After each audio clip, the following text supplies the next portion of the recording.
selvagens, firme e selvagem, delicadeza em tom selvagem.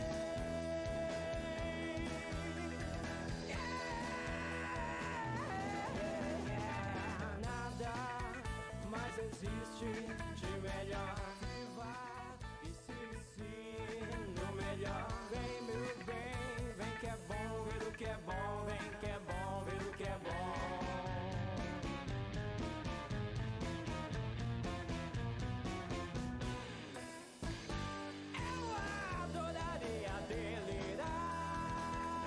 Contigo no teu lindo corpo louco. Eu tô doido para me perder nos labirintos da tua alma. Sabe a regra do jogo que eu curto. Cê sabe tudo, que o direito está dentro. Então, garota, não torture, não. A gata tá no seu e quer tirar a roupa agora e me segure bem. Eu te cato firme agora, mais suave que os suaves, firme e suave, violência em tom suave.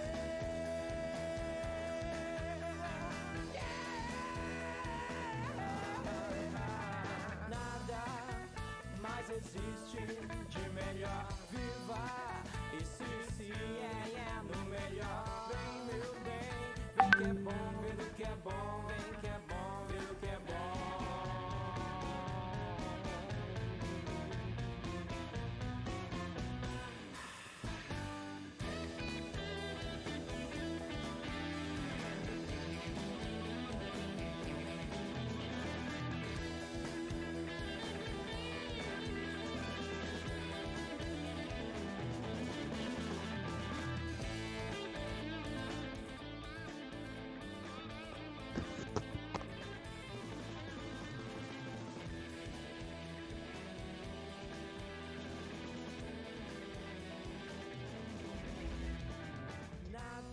Estamos aqui em mais um programa Conversa de Cara Limpa.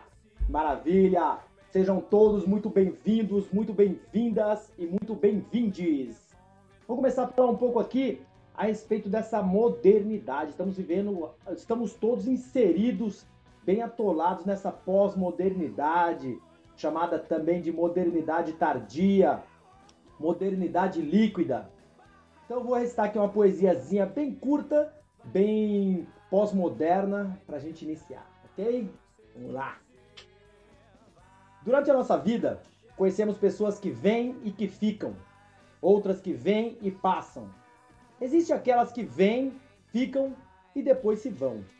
Mas existem aquelas que vêm, se vão, com uma enorme vontade de ficar.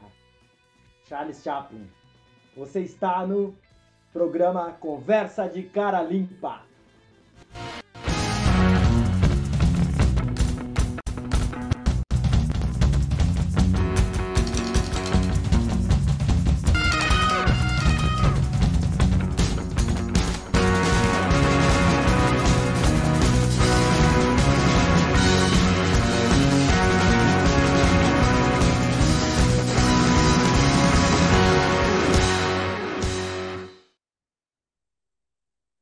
Aê, pessoal, maravilha! Este programa do Moviar, a Mostra Virtual de Artes. A arte não esqueceu de você. Financiado pela Prefeitura de Mogi das Cruzes, por meio da Secretaria de Cultura e Turismo. Eu gostaria agora de falar sobre o convidado de hoje. O convidado de hoje é de todos que eu entrevistei até agora, esse é meu amigo pessoal, a gente se conhece há muitos anos já, não dá para contar quantos, né? Hoje em dia ele não está mais em Mogi das Cruzes, e eu não sei nem falar sobre a sua arte exato. Para mim, eu posso chamar ele de um multiartista, né? E daqui a pouco a gente vai saber qual é a arte que mais traduz essa figura de hoje. O seu nome é Rômulo Alexis. Vamos ver um pouquinho aqui de um trabalho dele e aí eu chamo ele para conversar com a gente, ok?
Aê!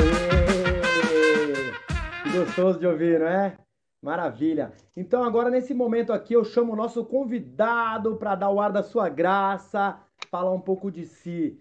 Rômulo Alexis, e aí, meu querido? E aí, Guerra, como é que você tá? Boa noite aí a todas, todos, todes. Estou muito feliz aqui de estar aqui nesse papo contigo.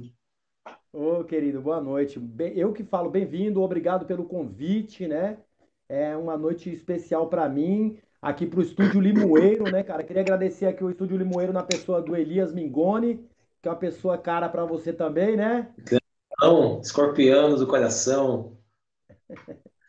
É isso aí. Ô, Rômulo, o negócio é o seguinte, cara, na semana passada eu entrevistei aqui um filósofo, um professor muito querido, um negro, gay e casado, uma pessoa muito querida, e ele falou assim, que ele como professor, ele gosta de ter aquela coisa que os professores têm, assim, de falar para as crianças e para os adolescentes, o que você vai ser quando crescer.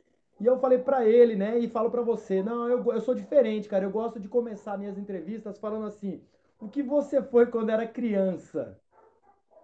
Sim. Cara, quando eu era criança, eu fui.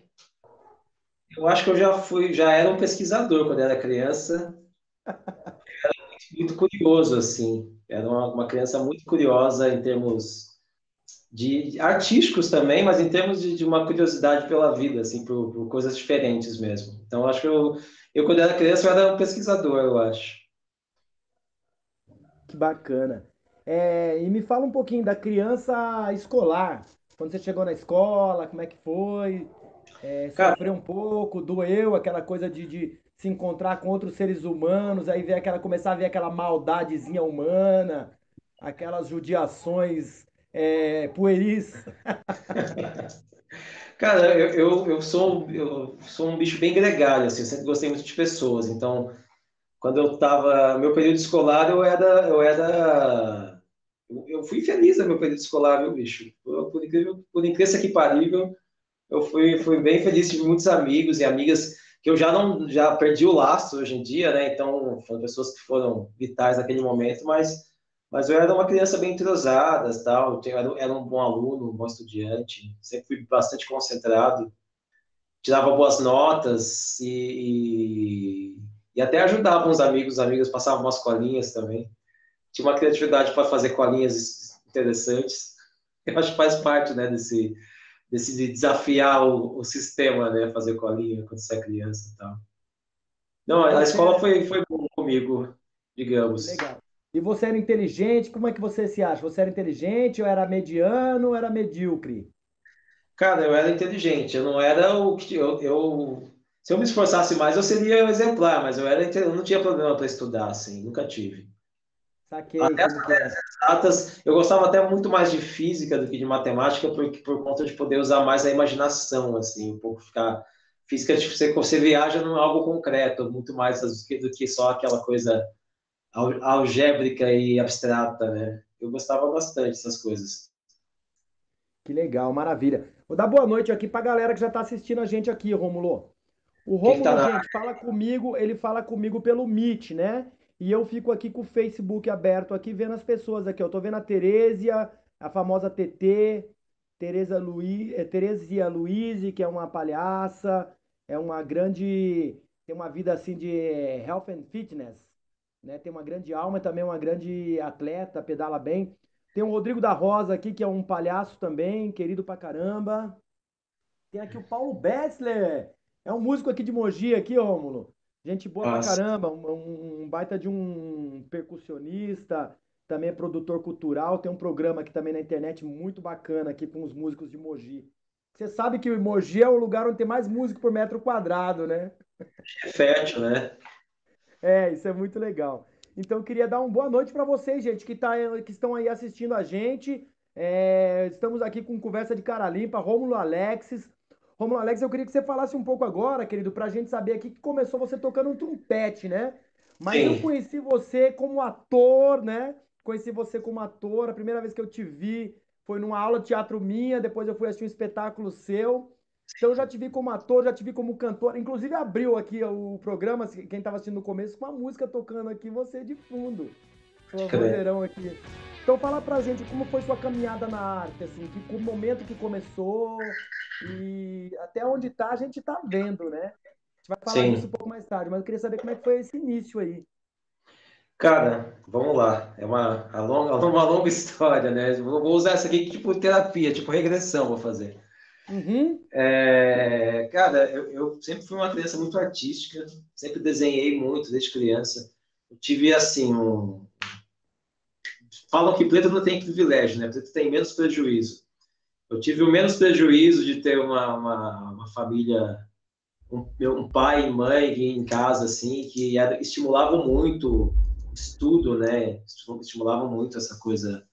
Então, em casa tinha uma biblioteca que eu era o meu playground. Então, enciclopédias era no começo dos anos 80 era muito A comum Barça, tinha a enciclopédia. Barça.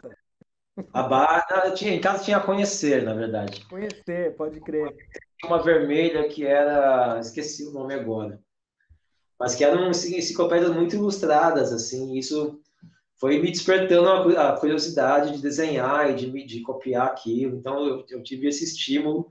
E também uma casa muito, onde se ouvia muita música. Meu irmão e minha irmã sempre ouviram muita música, assim. Então, eu sou o caçula, né, desse núcleo familiar.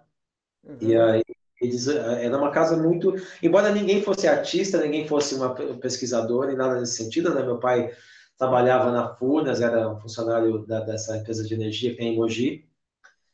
Sim. E não tinha nenhum parente artista nem nada disso e tal, mas ao mesmo assim acho que a arte estava muito presente em casa assim mesmo. Minha mãe gostava muito de ver filme de Far West, então sábado à tarde era dia de sentar, comer pipoca e ver filme de Far West, essas coisas. Acho que isso aí foi a grande base de tudo para mim assim. Uhum. E E a partir dali eu também fui na escola, era uma criança assim, que tinha muitos problemas, estava sempre fazendo coisas, me destacando em coisas artísticas e tal. E a minha primeira experiência artística, de fato, foi em Itaquá, com os amigos que eu tinha, a gente ia na casa deles de sábado, ficar lá, fazendo coisa adolescente, né? Chapando, ouvindo música. E eles tinham uma banda, que era uma banda de blues. E aí eu comprei uma gaita, acho que isso era 93, talvez, 92, por aí. Comprei uma gaita e comecei a curtir com eles lá, tal. Foi a primeira banda que chamava... Caramba, gente, tô ficando velho, esquecendo todos os nomes das coisas. Enfim. Já eu lembro o nome da banda. Mas Tá tudo bem. foi a primeira experiência, assim, pontual, artisticamente falando. Depois disso, eu comecei a investir na gaita, comecei a tocar gaita, só que teve uma coisa muito marcante. Eu fui ver um show no Centro Cultural São Paulo, de blues, né? E até então eu achava que eu tocava blues pra caralho na gaita, assim. Falei, nossa, eu toco muito e tal. Aí fui lá ver o show e o cara praticamente comia a gaita, fazia umas coisas que eu nunca tinha, nem sabia que eram possíveis no instrumento, assim. E eu fiquei super decepcionado, assim, e parei de tocar gaita depois daquilo e comecei a cantar. Aí entrei nos corais, em Mogi e tal. E aí nesse momento, eu estava muito interessado em me descobrir artisticamente, né? Foi aí que uma vez, acho que vendo um jornal de bairro, eu vi um anúncio de uma aula de teatro, com o tal de Marco Guerra, e fui lá, tal. Eu já estava um pouco entrosado ali no núcleo do Wilson, no SESI, no núcleo de teatro do SESI de Brás Cubas. E, enfim, comecei a pesquisar. Até a aula de dança com a Fernanda Moretti eu fiz uma vez aí, acho que ela vai lembrar também. A Fernanda Fui eu. Moretti está falando aqui, ô Romulo, que matemática, gostar de matemática é coisa de músico. Pois é, é possível. O batera que toca comigo nesse vídeo que você assistiu, ele é matemático, por exemplo, então eu acho que isso procede. Pois Enfim, é. fui pesquisando e aí eu entrei numa banda de um amigo do meu irmão mais velho, do Robinson, o- uma banda que se chamava Decibelic. Isso foi em 96, entre 94 e 96, eu acho. Não sei exatamente. Talvez tenha sido 94. E no Decibelic eu comecei a cantar e me desenvolver como vocalista, assim. E aí sim, foi uma experiência de quase 10 anos com essa banda, muito intensa, com muitos percalços e insistências. Mas aí que eu comecei, aí que eu me formei a músico, digamos assim, enquanto vocalista mesmo. E aí eu cantei, assim, como parte da minha expressão mesmo até aproximadamente 2005, por aí. E aí, em 2005, comecei a tocar o trompete, e aí foi um outro capítulo da história aí, que depois eu desenvolvo mais. Mas a formação foi um pouco essa, foi meio polifônica, foi um pouco de música, um pouco de teatro, bastante de artes visuais também, que eu sempre desenhei, ainda desenho e tal. E hoje em dia isso está meio confluído tudo na performance que eu faço com a Membrana, né, que é um grupo que eu tenho aqui em São Paulo. Daqui a pouco a gente vai lançar um pedacinho aí do Membrana. Eu gostaria de Massa. saber com a sua relação, inclusive, com a literatura, porque uma vez eu te encontrei na festa do livro da USP, lançando uma história em quadrinhos sua, e o texto era seu também, né? Sim, sim. Foi A quando eu conheci o arte, Maca, né? Aliás, eu já conheci o Maca, fiquei sabendo que o Maca era seu amigo naquele dia, que o Maca estava contigo lá, né? pode crer. Sim, sim, eu sempre fui uma criança que leu muito. Na criança e adolescente, muito leitor, assim, e até arriscava uns versos que eu até tenho guardado até hoje. Alguns são impublicáveis, porque são muito imaturos, né, em termos de escrita, mas eu sempre escrevi, sempre tive isso. Eu ainda escrevo mais, não de forma poética, assim, mas escrevo alguma coisa de reflexão, filosófica, digamos, crítica de música e tal. Mas a literatura sempre esteve muito presente para mim. E, inclusive, a biblioteca de Mogi das Cruzes é um dos meus lugares preferidos aí. Se for pegar lá, se ainda tiver lá as papeletas lá, pegar um livro do Charles Baudelaire, eu devo ter ficado uns 2 anos seguidos com esse livro, renovando ele toda semana, assim. As Flores do Legal. Mal. Poxa, que maravilha. Sim, Então, sim. antes de eu falar de literatura contigo mais uma vez, eu queria te falar também que eu te encontrei muitas vezes ali por Pinheiros também, vendendo uns quadros ali nos bares, né? Sim, Você sim. pintava os quadros, né? Eu arriscava umas tintas também, e aí eu fazia grafite também. Eu trabalhei bastante com aerografia, inclusive meus mestres da aerografia estão na atividade aí, que é o alemão, o César Van Ray e o Renato Nunes aí em Ah, os Mogi. canadenses, os famosos Os canadenses. canadenses, exato, os famosos canadenses, roqueiro, grandes amigos Aham. também. Eu aprendi aerografia tampando com eles, assim, foi um processo incrível. E vivi muitos anos da minha vida como o grafiteiro, que chamavam, né, fazendo porta de comércio, escolinhas, decoração de lojas. Foi um processo artístico intenso aí. Mas faz tempo que eu não sujo a mão de tinta, viu? Tô na dimensão sonora musical atualmente, assim. Maravilha. Ô, Rômulo, então já que você falou sobre literatura, sabe, tem um quadro meu aqui agora no programa Conversa de Cara Limpa que eu faço a indicação de um livro de ficção e um livro de não ficção durante o programa, Certo. durante a conversa. Já que a gente falou agora Baudelaire, As Flores do Mal, falamos sobre literatura e também sobre a sua história em quadrinho. Como é que chamava a história em quadrinho sua? Eu tenho ela, mas esqueci. O Asas de Terra, um negócio assim, né? Anjo da Violência, tá Ah, até tá aí, olha aí, mano. aqui, ó. Que linda. É uma mulher que nasce umas asas, as asas são as metralhadoras, né? Exato, e aí ela sai fazendo o que as metralhadoras fazem por aí, né?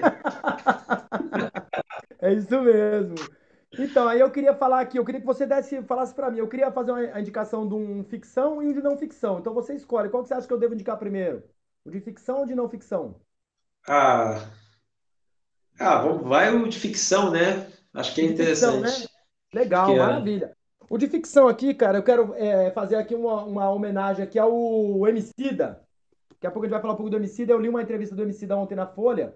Daqui a pouco eu queria falar contigo sobre essa entrevista, mas antes eu vou falar que ele disse que passou a quarentena toda lendo esse cara aqui, ó, Graciliano Ramos. sim. E aí eu quero indicar um livro do Graciliano Ramos exatamente chamado Infância. Que a infância, para mim, cara, é o período mais produtivo do ser humano, eu penso, né? Que a infância, não é à toa que eu sou educador e eu gosto de estar perto da infância, né?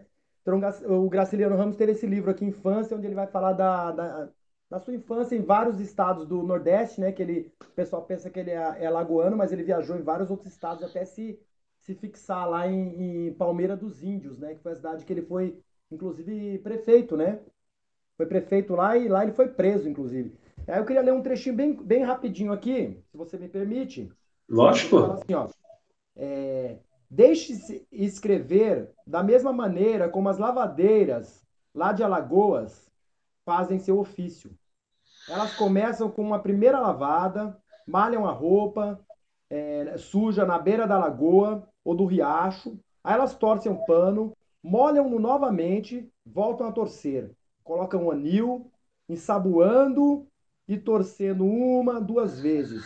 Depois elas enxagam, dão mais uma molhada, agora jogando a água com a mão. Batem o pano na laje ou na pedra limpa e dão mais uma torcida e mais outra. Torce até não pingar mais só uma gota. Somente depois de feito tudo isso é que elas dependuram a roupa lavada na corda ou no varal para secar. Pois quem se mete a escrever devia fazer a mesma coisa. A palavra não foi feita para enfeitar, brilhar como ouro falso. A palavra foi feita para dizer. Cara, demorei para ler porque tá um verde de fundo aqui, cara, na letra e a luz me atrapalhou para ler, meu irmão. E eu tô de óculos aqui. Não, mas Mas fluiu. consegui, fluiu, Lindo, né? lindo, Consegui até o final. E eu adoro isso que ele fala, que lindo é aquilo poema. que você falou agora há pouco. Você tem algumas coisas que são impublicáveis porque diz para você, mas talvez não diz para o outro, porque é uma coisa ainda imatura. Você teria que fazer Sim, que nem as lavadeiras faziam com as suas roupas, né? Para ficar bom para publicar. exato. Você tem que mastigar a coisa, né? Ruminar o Pois processo, é. né? Então Na tá aí, cara. literatura. Graciliano Ramos, né? Ele é um dos maiores escritores da língua portuguesa. Se ele não for o primeiro, ele tá entre os três, né? Ele, Machado de Assis, Guimarães Rosa, para mim. É a trinca de ouro. E aí eu gostaria de passar essa bola para você aí, que você falar um livro de ficção aí que você indica para esse nosso público maravilhoso que está nos assistindo aí, que não vai nos assistir sempre, porque esse documento vai ficar. Massa. Tá ao alcance da mão aqui. Espera aí que eu vou só Uau! fazer um desestabilizar aqui só para pegar ele. Opa. Espera aí. Volta. Aí. Esse aqui, ó. Chimamanda Ngozi Adichie.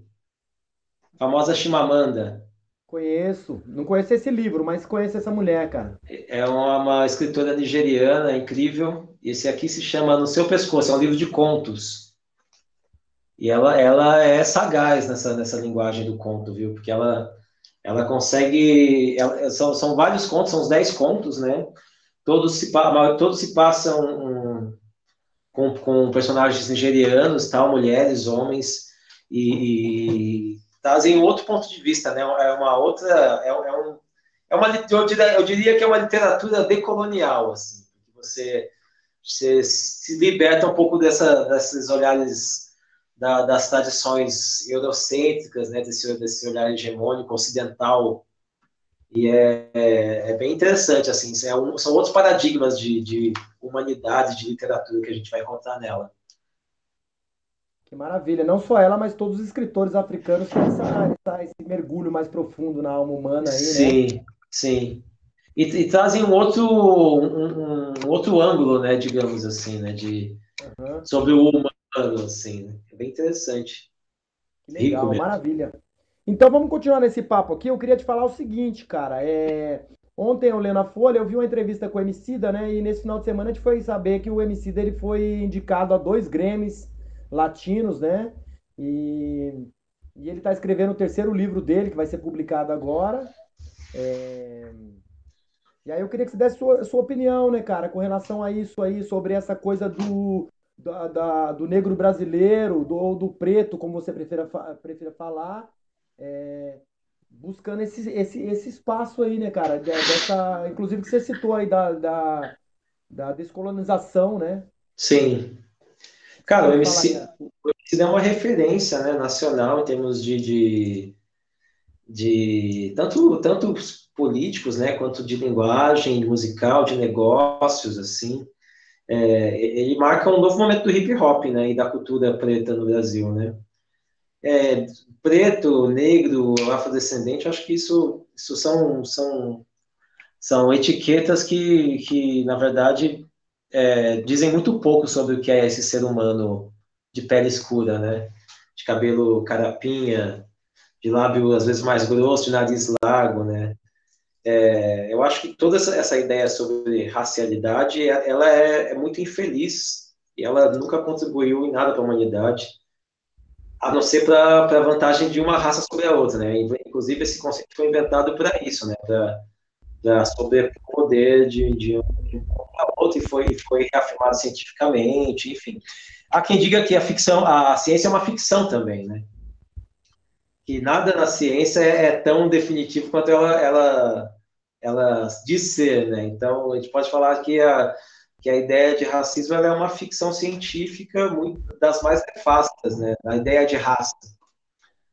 Porque não que eu entendo a coisa da consciência negra e da postura racial como um dispositivo contra a opressão, né? Se a gente for pensar no Foucault, né, como dispositivos de relação de poder, né? As comunidades pretas e afrodescendentes têm que se ancorar na ideia da raça como uma consciência das suas origens para tentar acabar com esse tipo de opressão que o racismo promove, né? O desgoverno, os desgovernos promovem. Mas numa utopia, assim, eu acho que essa ideia de raça é uma ideia para ser superada, se a gente quiser pensar os seres humanos como um todo, de fato. Se quiser manter esse jogo de oposição de vantagens de uma raça contra a outra, não tem como superar isso, mas a hora que as pessoas se propuserem a superar isso, acho que isso pode ser possível Mas é um pensamento utópico. Mas voltando mais especificamente no negro brasileiro, ele é um ser que está em busca de si, né, de sua identidade, porque ele foi desenraizado, né, é uma criatura desenraizada, que não tem raízes. As famílias pretas brasileiras em sua maioria, são desenraizadas, inclusive o cristianismo é um desses dispositivos de desenraizamento da ideia de raiz africana, né? Então, é muito complexo a condição do negro. Eu fui me entender como uma pessoa negra já adulto, porque as famílias pretas brasileiras não falam de racismo, não falam de raça, porque é uma coisa dolorida de se abordar, assim, não sabem como chegar nesse assunto, então não falam porque não querem, mas porque é difícil chegar nesse assunto sem levar sofrimento para dentro do seu lar, né? E ninguém quer levar sofrimento para dentro do seu lar. Então, as famílias que têm isso são famílias que estão ligadas às tradições afro, né? Às raízes de terreiro, de candomblé, mas grande parte das famílias pretas brasileiras estão no cristianismo, hoje em dia nas religiões pentecostais, elas não têm contato com a sua consciência negra, na verdade, porque isso não é estimulado, isso é um motivo de vergonha, porque o racismo criou isso como algo para ser escondido, para não ser abordado, para não ser desenvolvido, né? Então, o Emicida, nesse sentido, ele é um herói mesmo, tanto ele quanto o Fiote, né, o irmão e produtor dele, Laboratório Fantasma, o pensamento deles é um pensamento de negócios, né, e ao mesmo tempo com essa questão identitária muito forte.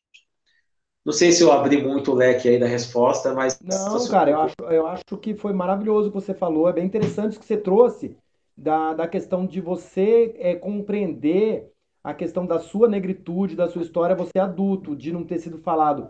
Isso, cara, não tem como uma pessoa branca saber, a não ser que converse. E como não tem como Uhum, sentir o que o outro sentiu, né, na infância, na escola, num trabalho, numa fila, alguém que te maltratou, a não ser quando a pessoa fala. E mesmo assim, a gente não tem como ter a profundidade.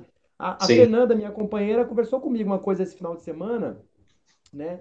Foi muito interessante, eu queria compartilhar contigo que ela fala o seguinte, que sim, o opressor, essa opressão, ela existe. E ele cria essa ficção que você colocou a partir do momento que ele tem medo do mais forte. Porque o negro, se você for perceber, ele é muito superior ao branco em vários sentidos, assim. E só não é cientificamente porque foi negado para ele estar na ciência. Mas olha, você vai ver no esporte, na questão da música, na questão do ritmo, na questão de resistência, o negro ele sempre foi superior. Assim como a mulher também sempre foi superior ao homem em vários sentidos, né? E foi negada à mulher, ela está na ciência, ela está na arte, né, no passado, como foi negado ao negro. Isso, na verdade, é um medo que o branco tem, e aí ele cria todas essas ficções para colocar o outro no lugar inferior. Assim como a gente é, conversando pensou, né? sim, sim. Eu não sei se o negro é superior, na verdade, porque é um ser humano igual a outro ser humano, na verdade. Sim, sim. É superior que Então, eu digo assim em alguns quesitos, não é superior no sentido de ser superior, mas de ter muito mais resistência em determinadas coisas e aquilo ser negado também a ele, né? Sim, eu acho que tem uma coisa que é. Quando você tem uma coisa fazendo pressão contra você, você acaba ficando mais forte, na verdade. Então tem uma reação, talvez haja uma reação de mais esforço, tal. Talvez, acho que eu entenderia mais por aí.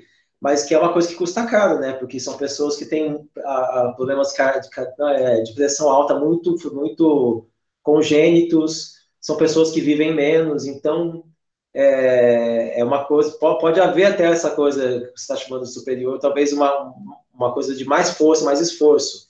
Mas eu acho que esse esforço é exatamente fruto desse tipo de cenário de opressão, assim, na verdade.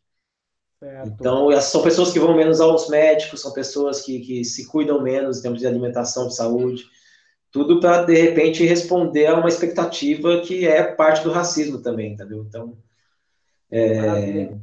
vai ser muito bom quando a gente conseguir superar, quando a humanidade, a humanidade, conseguir superar esses paradigmas de raça, de superioridade e de terror do outro, entendeu? Porque, na verdade, eu acho que é muito mais um medo do diferente do que do mais forte. Tem toda essa ideia de diversidade, né? Às vezes que o pessoal pega como uma moralidade positiva, né? E eu acho que a diversidade ela é bem, esse conceito ele é bem nefasto às vezes porque ele vira uma moeda de mercado, é coisa que na coisa no paroxismo vai descambar em turismo sexual, por exemplo, diversidade do exótico, entendeu?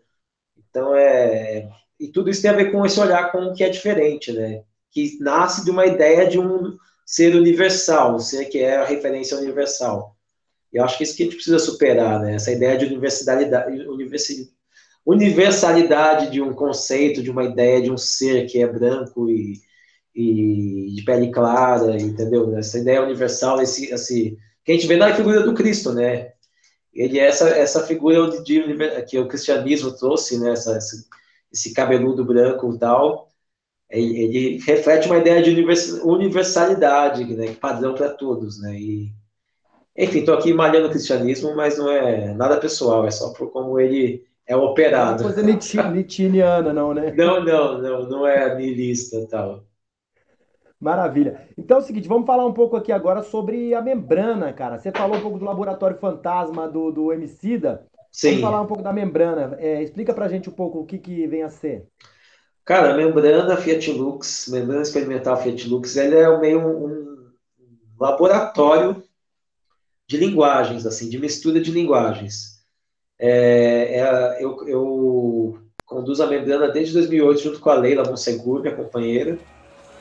E aí a gente começou essa pesquisa explorando uma coisa com um projetor de slide, né? E aí a gente tinha uma experimentação que era de pegar fotolitos, né? Recortes de fotos e fazendo intervenções com tinta e projetando aquilo, e aí trabalhando essas texturas.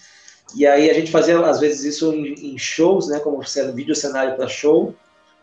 E aí a gente começou a explorar isso também com os amigos que eram da performance, das artes do corpo.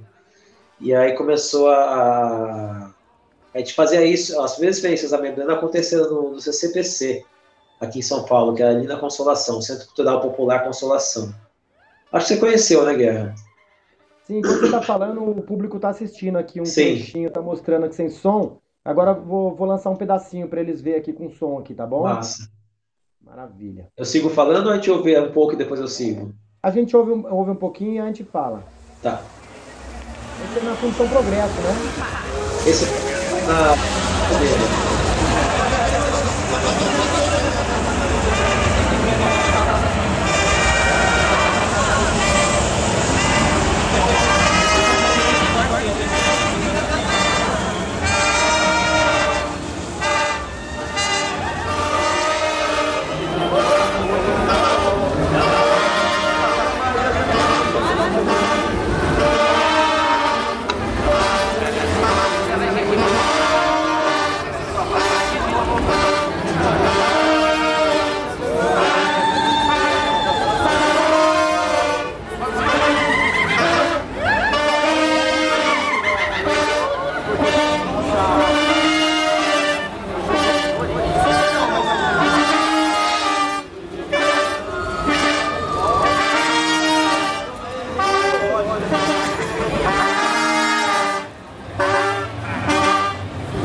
projeção da turma do negócio também, né, velho? Isso, é isso. Então, projetor projetor manual aqui.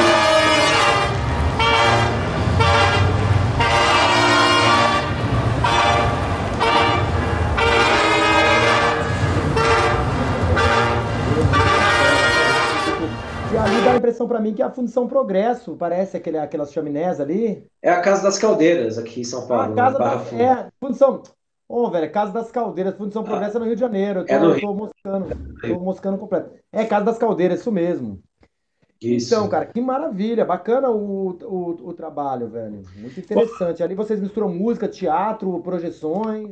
Exato. E aí a gente gosta também de fazer intervenções nos espaços que a gente vai fazer, né? Então é sempre uma coisa meio monumental, às vezes, com os projetores fazendo grandes espaços, grandes imagens. Essa performance é o citoplasmático, onde a gente a gente ativa essa estrutura que vai meio engolindo as pessoas que vão passando em volta, assim, é uma coisa que Ah, elas vai, vão entrando pra baixo do empanado lá?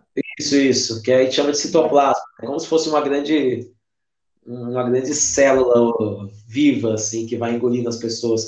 A gente Quem fez não esse, entrou quer entrar pra saber o que que tá rolando lá dentro, né? acaba virando um jogo muito lúdico, assim, porque as pessoas ficam instigadas a entrar, entendeu? Pega E as outras, bichinhas lá dentro. outras ficam com medo, e aí tem todo. E é uma coisa que a gente já fez em lugares com criança. A criançada sempre joga, né, mano? Se joga, né?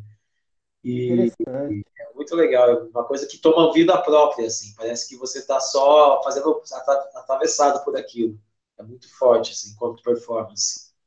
Maravilha. Ô, Rômulo, agora eu quero saber o seguinte, cara. Quero saber seus projetos atuais. Como é que foi pra você a pandemia, cara? Diante dos seus trabalhos, do que você faz. Deixa eu pensar em dinheiro também, né? Como é que foi nesses últimos meses aí? Cara, Tem até sido, né? Tem sido. sim, sim, tem sido, acho que o ano mais difícil da vida de todos nós, né? Ou talvez, né? Temos profissionais e sociais. Eu vinha num ano bem legal, assim, bem próximo, estava bem próspero, estava com bastante coisa já encaminhada para o ano de trabalho e a pandemia veio passar o rodo em tudo, né? Fazer a gente se questionar até qual que é a validade de fazer plano, às vezes, né? Então, eu passei, acho que com a maioria das pessoas, por um momento bem para baixo, assim, bem depressivo. E depois isso foi se transformando, a gente vai se transformando nesse processo todo, né? Eu fiquei em quarentena, em casa mesmo, acho que pelo menos uns 3 meses direto. E aí depois comecei a sair fazer coisas bem pontuais, assim, mas sem interação, sem visitar amigos, eu vivo de produção cultural hoje em dia, né? Tanto de produção, a produzir as coisas que eu faço, quanto coisas de alguns outros amigos, assim.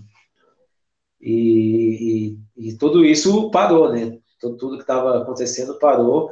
Estava até com uma viagem planejada nos Estados Unidos também. Isso virou futuro não tão próximo, né? Vamos ver aí quando isso pode voltar a ser uma possibilidade. Uma viagem para os Estados Unidos com qual projeto? Com qual trabalho? Para participar de uns shows com o pessoal de Chicago, os amigos que eu conheci em Salvador, no último fevereiro agora. E a gente estava planejando tanto shows quanto oficinas lá nos Estados Unidos, em Chicago. Uhum. E, bom, o vínculo está feito, aí uma hora isso acontece, né? Mas foi bastante difícil, eu consegui fazer alguns trabalhos, né? Um com o Instituto Moreira Salles, com esse projeto que a gente assistiu, Rádio Diáspora, que é eu e o Wagner da bateria. Certo, eu lembro desse aí. Sim, eu fiz um segundo projeto com o Rádio Diáspora, fez um segundo que vai sair agora em novembro para o Sesc também. E teve o lançamento do filme, né, do Negro em Mim também, que acabou movimentando algo.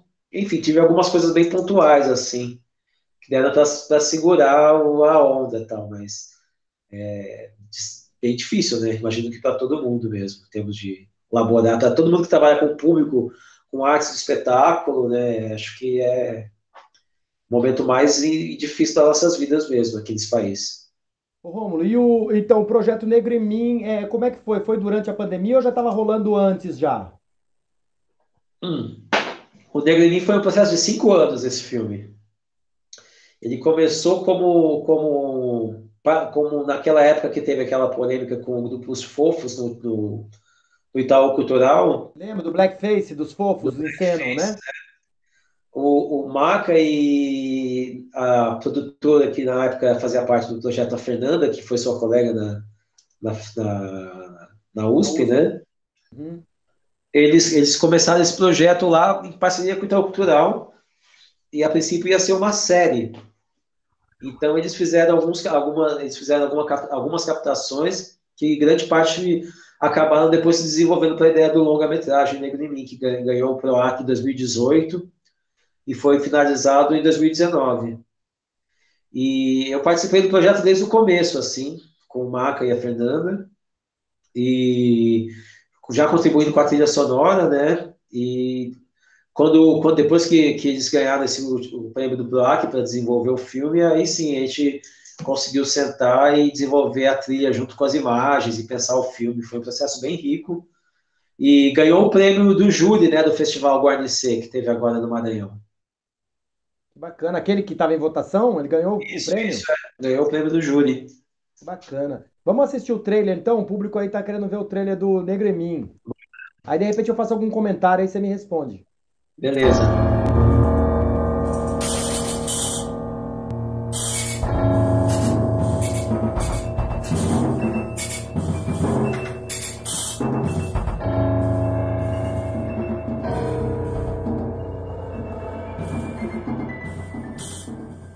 Essa cultura preta, essa cultura dos povos de origem africana, essa cultura negro-mestiça, essa cultura afro-indígena, essa cultura afro-periférica esteja presente na cena, às vezes silenciada, às vezes invisibilizada, mas está na cena. E é disso que nós estamos falando. Tinha aspectos da cultura brasileira que eram muito importantes, mas sempre no sentido assim, de mesclar o que é considerado cultura erudita com cultura popular, sem aceitar que a cultura popular ela se sobrepõe à erudita muitas vezes, né?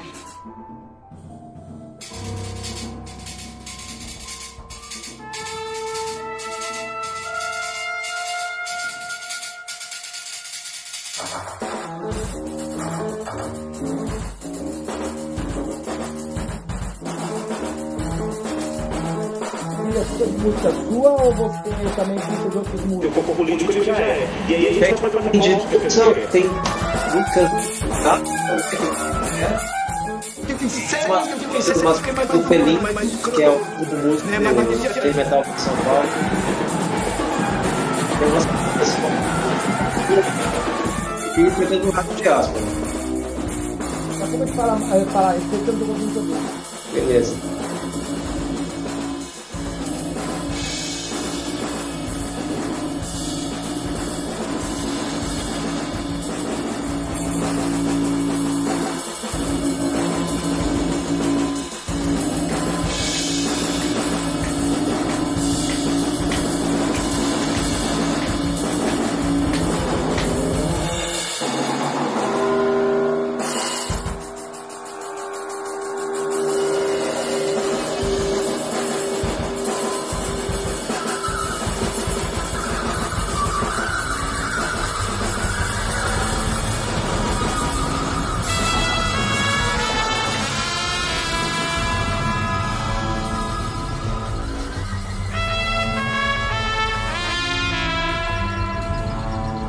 constante movimentação no sentido de descobrir essa África, né?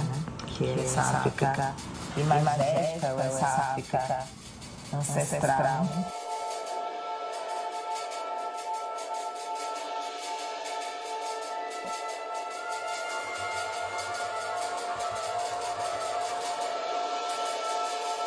O Negro em Mim. Agora eu vou fazer a pergunta de novo. Na hora a gente estava no meio ali, não deu para entender. Mas a trilha é você que toca toda ou você também dirige um outro pessoal tocando? A trilha original feita para o filme é do Rádio Diáspora, esse meu projeto com o Wagner, né, baterista. a gente desenvolveu pensando nas cenas mesmo, assim. Então, depois que o filme já estava meio encaminhado, em termos de captação, a gente sentou com o Maca e foi vendo umas partes e construindo o clima do filme, assim. Bacana. É o E que aquela chamou última pessoa que fala, aquela última pessoa que fala ali é a Lued Luna, que tá também no filme? sim, a Lued Luna. Que bacana. Tem um pessoal que tá na hype aí que fala no documentário, né? Tem a Pessoal mais Érica novo. Balunguinho, né, que é aqui a dona, não, a figura central do Aparelho Luzia, né, aqui em São Paulo, e ela se elegeu deputada ano passado também. Tem vários artistas visuais, tem o Moisés Patrício, né, tem uma galera bem legal e aborda pessoas de várias linguagens diferentes, né, tem a Renata Felinto também, que é artista visual e pesquisadora. Tem o Saloma Salomão, né, que é um pensador, um artista, multiartista também, meu primo lá de Passos, né, a gente é nossas famílias são da mesma cidade, assim. Ele também, ele corta o filme, dá umas navalhadas de ideia no filme, assim, muito, muito centrais sobre o que é essa polifonia de significados, né, que é a ideia do afro-brasileiro, né. Então é um filme bem potente, assim, tem uma poética bem explosiva, é um filme bem provocador, de reflexão, e não é um filme que ele fala muito mais do que é criar num contexto de racismo do que exatamente de situações de racismo, assim. Então ele traz uma poética bem, não do lugar do lamento, né, que o lamento tá aí. O lamento do filme ele aparece ressignificado como potência, na verdade. Por isso que é um filme que eu acho que pode ser bastante inspirador para muita gente. Negros e não negros. Maravilha. E onde que as pessoas vão poder assistir esse filme aí, Rômulo? Ele acabou de estrear no Festival Guarnecer, né, que foi um festival no Maranhão, e aí ele está sendo inscrito em outros festivais, então tem que ficar um pouco de olho na página do Instagram do filme, que é o principal portal de comunicação, né, @negro em mim, e ficar de olho, mas esse filme vai circular bastante, ele já acabou de estrear, a estreia dele foi mês passado, assim. A gente está confiante que ele vai circular bastante, tá? Bacana. Então é o seguinte, meu irmão, parece que o tempo é longo, mas já estamos chegando no finalmente aqui, Sim, o tempo né? não para. E aí é o seguinte, ó, aqui tem uma galera com a gente, cara. Tô muito feliz aqui, ó. O pessoal que ficou assistindo a gente aqui até agora. Tem aqui uma fala Massa. aqui do Cleiton. Live linda, ideias necessárias. A Fernanda Moretti, você conhece ela, ela falou assim: são as vozes mais lindas e os corpos mais dançantes. Maravilhosos e tudo. Sabe que a Fernanda é de performance, né? É bailarina, então ela tá falando aqui acho que ela tá falando da membrana, né?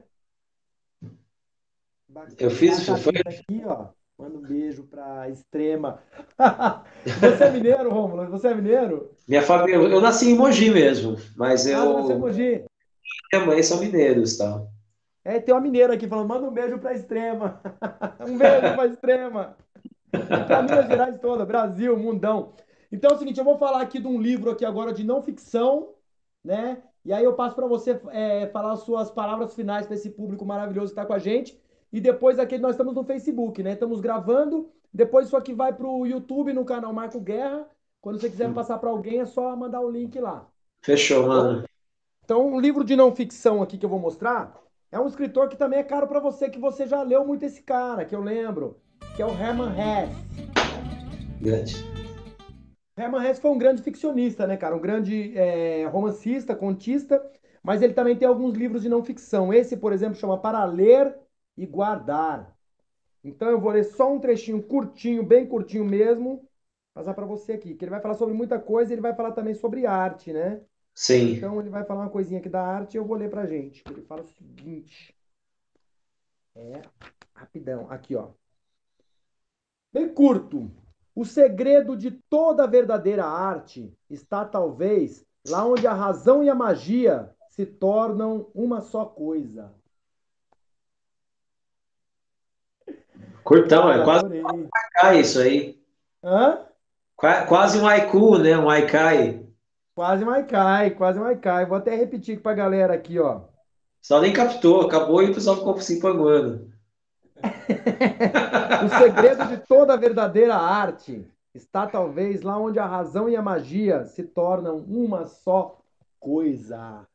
Maravilha. Então Cara, eu passo isso. aqui a palavra para o Rômulo Alexis. Rômulo Alexis vai falar suas últimas palavras aí e nós vamos encerrar essa live livosa. Queria falar, você depois vai ver essa live. Essa live é diferente de toda a live que tá rolando aí, meu irmão.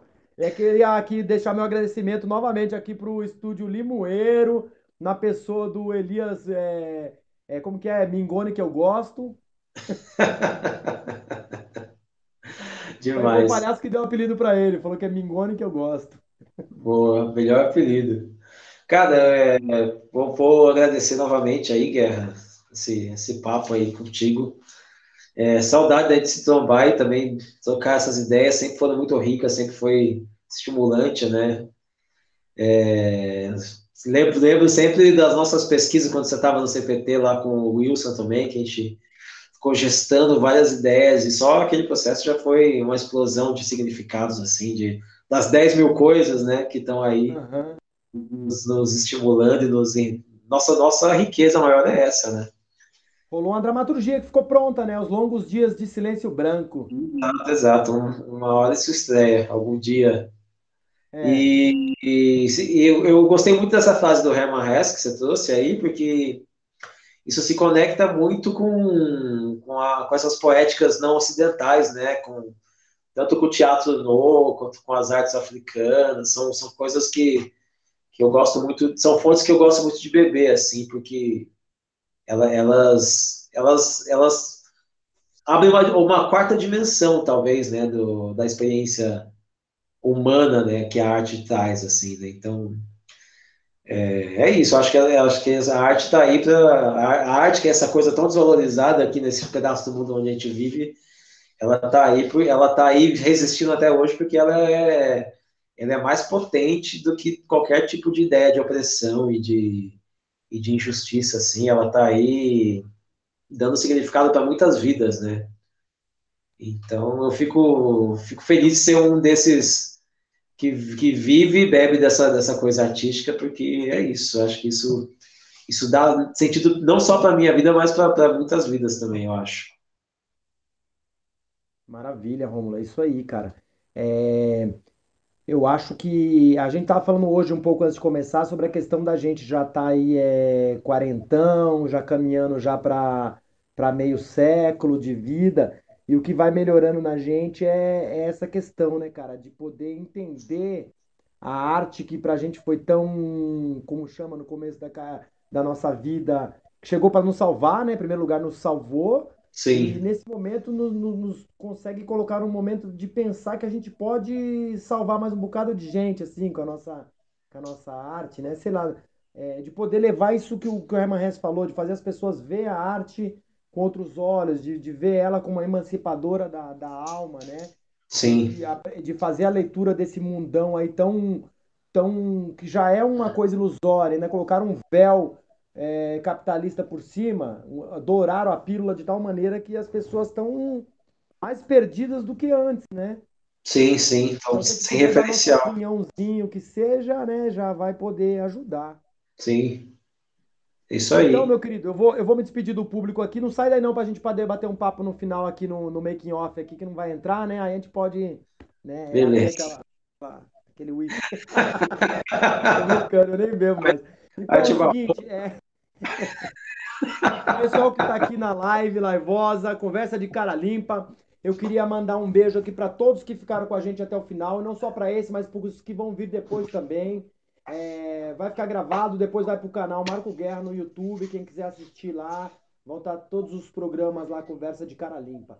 Então fica aqui meu agradecimento para o Estúdio Limoeiro. Eu queria dizer também que a Conversa de Cara Limpa é feita através do Moviar, a Mostra Virtual de Artes. A arte não esqueceu de você, financiado pela Prefeitura de Mogi das Cruzes, por meio da Secretaria de Cultura e Turismo. Um beijo muito grande para todos, para todas e para todes.